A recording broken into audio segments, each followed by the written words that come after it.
Okay, you guys feeling the energy? Yeah. You know, Christmas is the time when we celebrate the birth of Jesus Christ.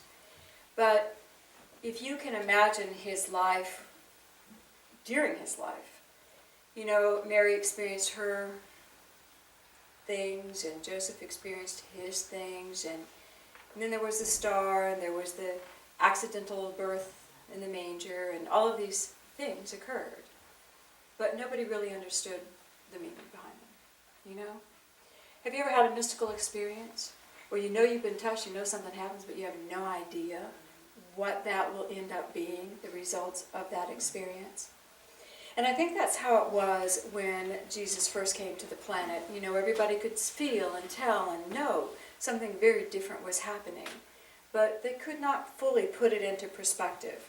And it was later when Luke was running around, and Luke did not know Jesus personally, that we know of, and they were trying to recapture the teachings that the Christmas story came into being through Matthew primarily and Luke.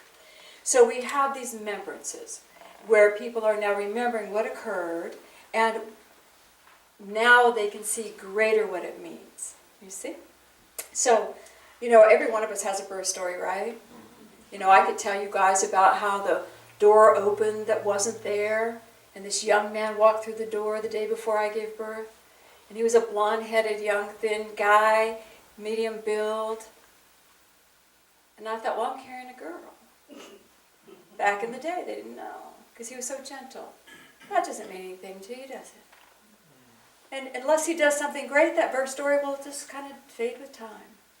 But I knew it was a spiritual moment in that I got to see his soul enter the body for the last time. Do you see? So I will write that down for his great-grandchildren to know. Every entry into this planet is a sacred one. We do not know what gifts we bring. We do not know what mission is before each one of us. But every entry is great. Can you feel that? When you came in, there was a special light that followed you and brought you here. There was a special energy of God's love. There was a special person on the earth plane that had their arm up and said, come on, you can walk with me. Your mom, your dad. And they pulled you in. So that you could have the experience of walking this planet in love. Now we love the birth story of Jesus Christ, don't we? We love it. And we tell it. And we love to tell it. Because this is the being who was able to take our hands and put them back into the hands of God. He took our hearts and put them back into alignment with God's heart. And isn't that all of our missions? To walk with that heart open, to walk with our hand in God's hand, to walk in that sacred space. So, I was guided to take this Christmas Sunday and make it all about the Christ. All about the Christ. Which means all about you. All about you. All about Jesus. All about the Christ. Do you guys know God loves you? I mean, you really do accept it? Yes. Do you feel the love of God moving through you? Yes. Have you had that Christmas moment yet this season where you get the epiphany and you feel God's love and it's like, oh, thank you, God, I feel you. Have you had it? Yes. Yeah. Don't give up if you haven't. Be open for it. Come to candle lighting. Be open for that moment when you feel that touch of God. That is the message and the energy and the love and the light that Jesus Christ brought to our planet to remind us of. To remind us how to reach back, how to feel, how to allow, and how to let that love move through us. And it was a difficult environment that he was in. 2,000 years. Do you think we're doing good? Yeah. We are. This side's doing well, they say. We're doing better, aren't we? We're loving one another. We have finally arrived. It took 2,000 years. We have finally arrived to the point where we do not fight over whose God is who. We know there was a God. Call it any name, worship how you want. There's one God. We can all say that, no matter what faith we are. There is God. Call it anything. We know. Oh, I have seen that happen in my lifetime. We're doing good. Maybe now it's time to take us to the next step, where we truly begin to own and demonstrate what Jesus Christ brought to us. So take a breath. He actually showed us how to love each other, how to love God, and the one thing that we do not do well. He showed us how to love ourselves. I mean, are you the last one on your list? Are you the first to judge yourself? Most of us don't need anybody judging us. We are really good at it. And that is what he taught us. There are so many stories in the Aquarian and the Bible and the New Testament. You know, there's a beautiful story in the Aquarian where he's in Samaria and he's teaching. And, you know, Samaritans and the Jews did not get along. As a matter of fact, the Jews did not like the Samaritans. They were sub-citizens because they were mixed tribe. They weren't pure Jewish heritage. They were mixed with the Assyrians. It was just a mess. But the Samaritans maintained the faith of their Jewish ancestors, but they had not maintained the culture. Do you understand? So now we have a subculture here. Jesus didn't care. So he's teaching in a Samaritan gathering place, and the high priest and the ruler send to him and say, you need to stop and you need to come and talk to us. And Jesus says, I don't. So he keeps teaching. And the ruler comes, and as the ruler comes, Jesus says to him, all hail, supreme light. He honors the light of this man. And he says to him, there are only two kinds of men on earth. There are the kind that build up the race, and there are the kind that destroy the race. And you and I build up the race. And he took the ruler by the hand, and it says there was a love that filled this ruler and Jesus Christ that everybody could see. And in that moment, they were united in God's love and peace. Can you feel the energy? There are no separation of men. There are those who are building and those who are tearing. Those who are uplifting and those who are pulling down. In each one is the Christ. In each one is the spark of God. Brotherhood. You know, we stand on this great, great moment in time where in our lifetime, and I hope we get to see the end of the story. I think we're like in the third act. I hope we get to see the fourth. Where our world is beginning to understand that love can be more important than power. Where we can feel our brothers, no matter where they might be, in any country, in any situation, are still our brothers. They're doing the best they can. We're doing the best we can. And if we remember we are God's children, then love can become the supreme dictate. Brotherhood, we have an opportunity now to lift into building the race of man, building humanity into brotherhood. Can you guys feel that? Yes. All right. So he was teaching us how to love our brothers. You know, and he actually, when he touched that man, the man was filled with energy, right?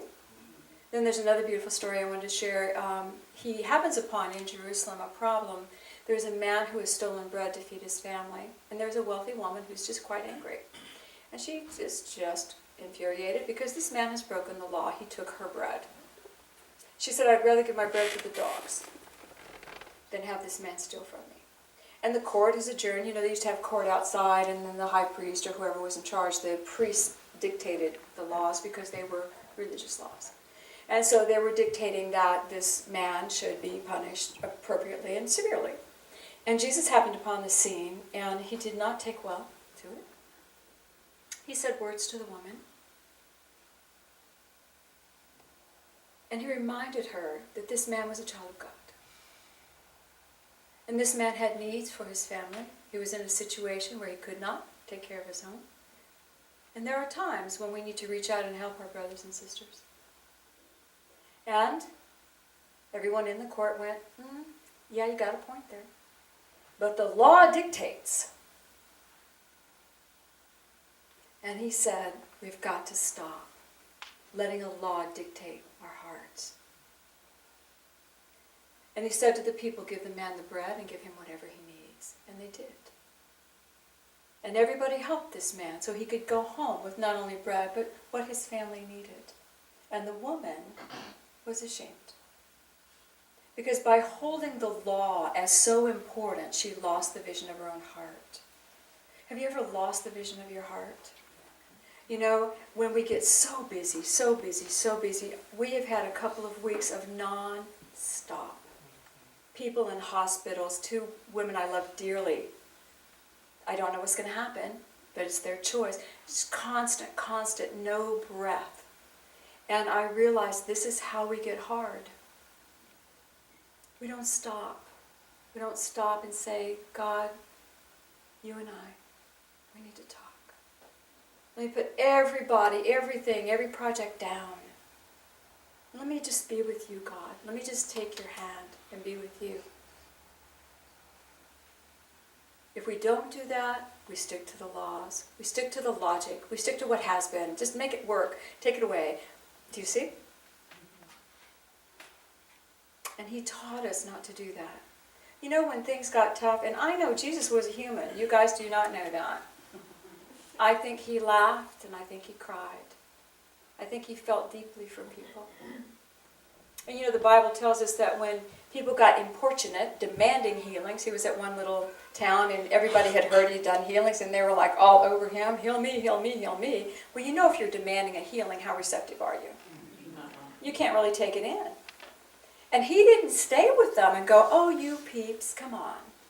He didn't try to teach them. He said, guys, we got to go. Because this energy is not supportive of who I am and my mission. We got to go. They'll figure it out.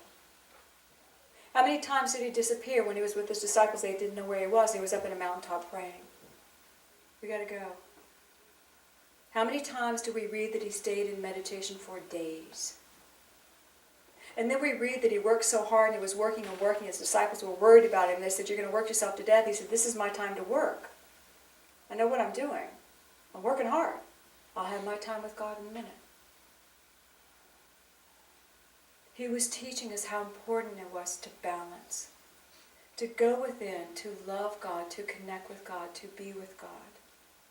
And then take our turn, taking our light out into the world, to take our turn with our light in the world. Are you guys hearing? Yes. He was teaching us how to love God, how to love ourselves, and how to love our fellow man. We go with our heart. We go with our heart in every case. We love our fellow man with compassion. We love ourselves with compassion. And we love God with a complete oneness. We do it all in our heart. All right. He taught us on every level. When I get frustrated, do you ever get frustrated? Oh, yeah.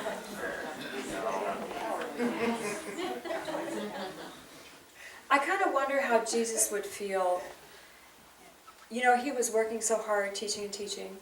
And James and John, 2 of his inner circle, wanted to call down lightning to burn down a city. As a teacher, what do you think when your students are doing this? Maybe not the best.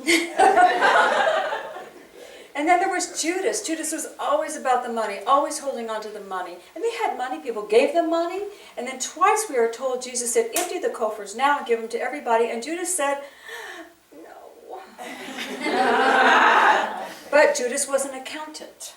And it's sometimes hard for the accountant, logic mind, to go into the heart, you see. How did Jesus feel? And then at the very, very last night, at that night before he was taken to Gethsemane, and he's telling them about the Father. He's saying the Father within, and I'm going to go to the Father's land and prepare a place for you. But the whole time he's been teaching the Father's within you. What does Philip say? Philip, oh my God. God, who is Philip? He's so strong and powerful and wonderful. And Philip says, Jesus, show us the Father and we'll be satisfied. And Jesus says, oh my goodness, you've been with me for this long? You still don't know that the Father's within you? You still don't know that everything you've done, you've been connecting with the Father? You still miss that? You miss when you fight who's going to sit on the right hand of me in heaven? You miss that heaven's within you? You missed all that?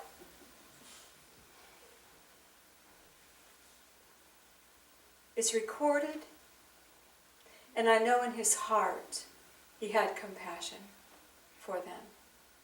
But as a human, do you think he took a breath? He probably took a breath. And I wonder, after Philip's comment, and as he's preparing to leave and go to Gethsemane to do the great demonstration, I wonder if he wondered how much they'd gotten. Because they were going to be on their own. And he said, you guys are on your own.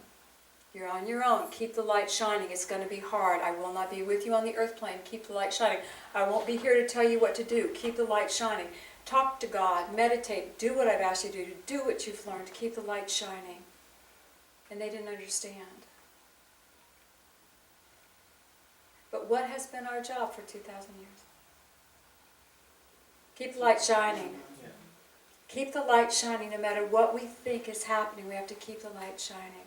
And we had no idea what kind of game was going on when he brought this beautiful gift to us.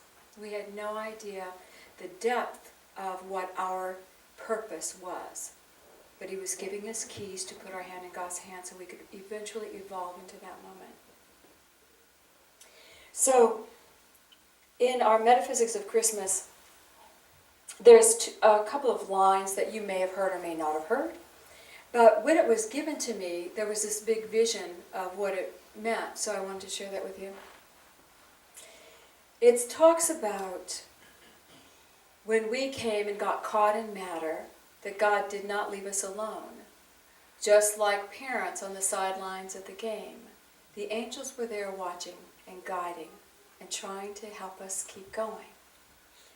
Well, when you consider sports, and the only sport I have any knowledge of is soccer because my son played, I can only imagine, because I have seen how they act through my eyes, so I can only imagine how they feel in their eyes. But I would imagine it looks like this on the soccer field. They hear the ball. They hear their buddy. The roar of the crowd's in the background because they're so focused on what's happening and getting that little ball across the field and in that net. Mommy's screaming, oh, honey. Psst. I am focused on my game. When you consider us on the earth plane, in the game, on the field, how much do we hear the guidance from outside? God's going, someone's taking my ball, you know? We stay focused on the game.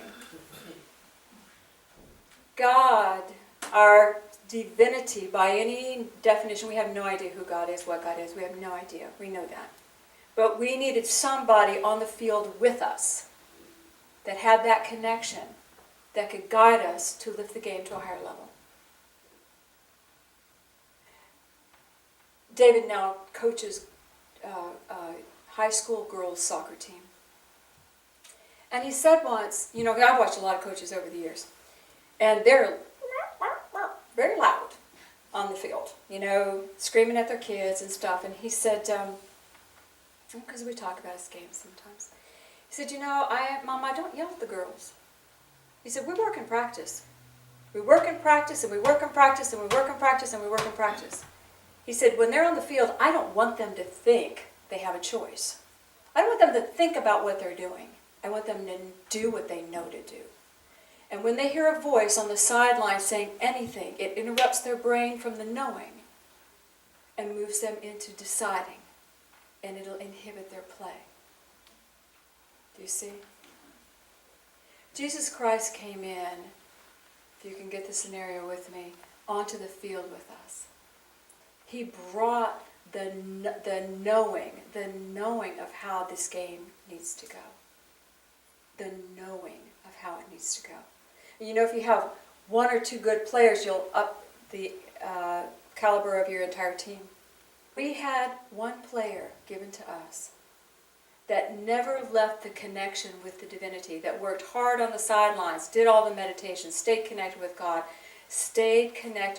and when the time came to play, never left that knowing of what needed to be done. It was no alone. It wasn't a question. There's no question. Spirit, spirit, spirit, spirit, love, love, love. There's nothing to analyze. You are spirit and you are love.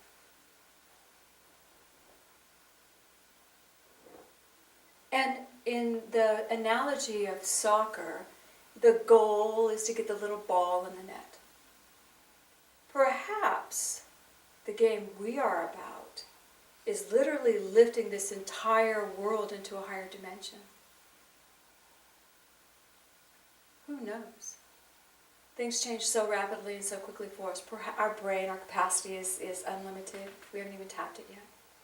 Perhaps we're really to lift this whole dimension up. We saw a star player come in and do just that. He healed bodies. He resurrected the dead. He talked to people, healed their hearts. He worked out of this dimension of limitation and worked in a dimension of love. Can you feel that beautiful gift? Is everybody looking for a ball to kick?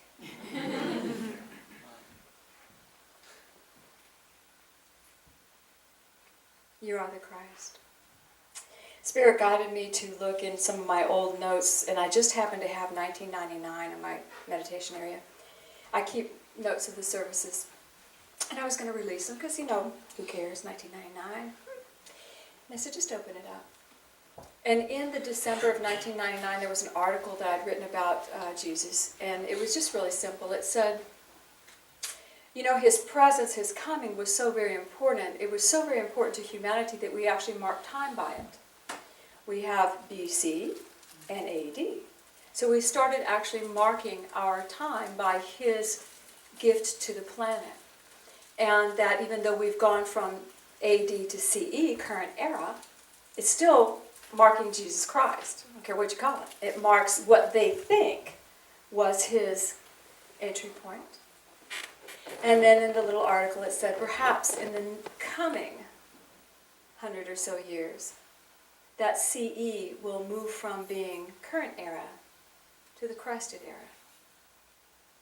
To the era when every man realizes that beautiful opportunity and that love of God that's in that.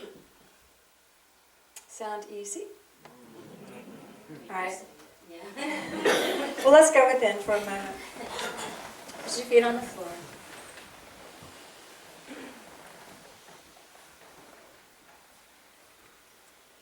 Father, Mother God, we ask that your love totally enfold this room, and we welcome the Christmas angels. They are so beautiful, so bright, so loving. And we welcome that presence of our way shower, our beloved Jesus Christ, the one who put our hands in yours, the one who opened our heart to love. And in your heart and in your mind, just breathe. Feel as if you are in a very sacred space, created in your mind's eye. It can be lifted up, it could be a space on the earth plane. A space where you can actually greet the presence of Jesus the Christ. And let yourself go there now. And feel him coming and standing in front of you. And feel him taking you by the hand. Look into his eyes. And feel him looking at you. And as he does, feel the oneness.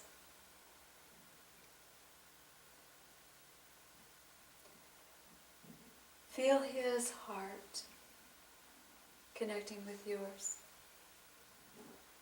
You are the man who builds the race. You are the man who lives in love.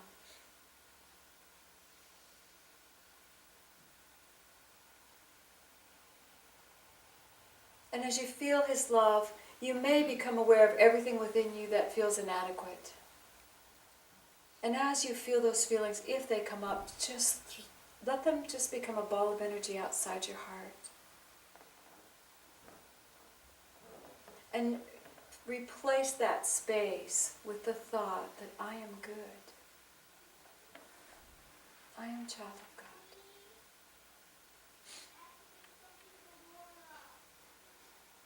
Hold the hand of Jesus Christ and let your focus now turn. And imagine you can see the earth that day He was born. Imagine you can see the great celestial light that poured onto the earth for mankind.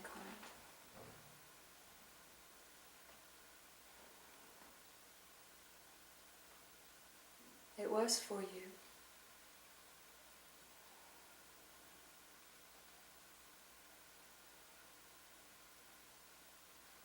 Feel the peace.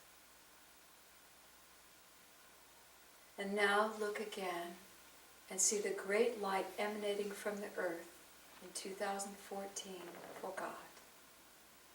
See the love, the pure love, the unconditional love, the acceptance of God as love, going back from the earth to the heavens. And it may not be as strong, but it is a beginning.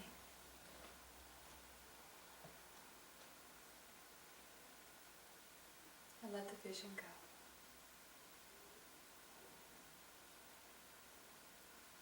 And turn and look at Jesus. And His birth was a holy birth. And feel, as He says, your birth was a holy birth as well. We are born to Christ.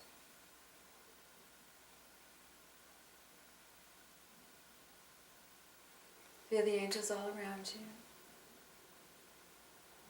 And feel that beautiful light of God's love pouring through you. You are the divine child of God.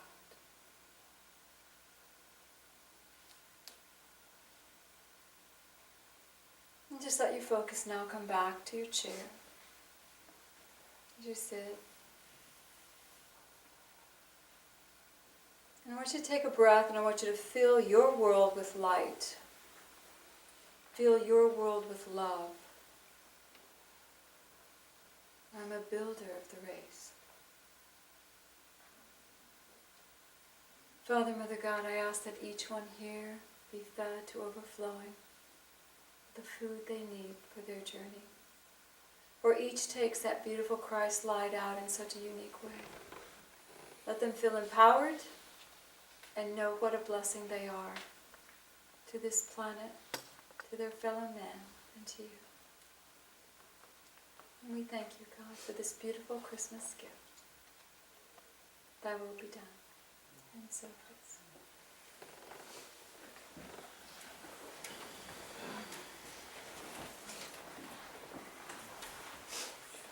I hope you could feel yourself connecting. Well, for those of you that are now off to travel, to meet with family and friends, to celebrate the holidays, please take a moment before you go into any door and remember you are divine. And you are taking that divine love wherever you go. Doesn't matter where they are. Doesn't matter what's happening. They're your brothers and sisters. Take that with you. And as you look at them, don't be surprised if you see that beautiful light of God looking back at you. And so it is.